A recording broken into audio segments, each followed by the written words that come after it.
সেদিন সকালে বান্ধবী ফোন দিয়ে বলছে চল কেনাকাটা করতে বের হই, কারণ শিগগিরই তারও বিয়ে।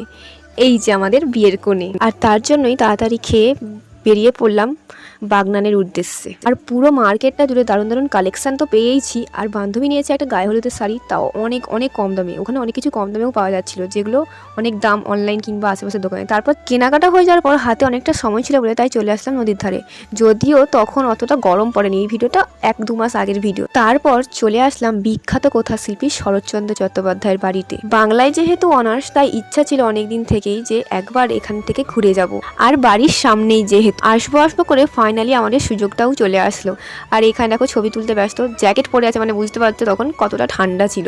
তারপর চলে আসলাম দোতলায়, আর বাড়ির স্ট্রাকচারটা দেখে তো বুঝতেই পারছো কতটা পুরনো। আর চারিদিকে ছিল সবুজে সবুজ, বেশ ভালোই লাগলো। হঠাৎ করে প্ল্যান হয়ে যায় এই ট্রিপটা। আর কারা কারা আছে যাদের হঠাৎ করে এরকম প্ল্যান হয় ঘুরতে যাওয়ার জন্য? Thank you for watching.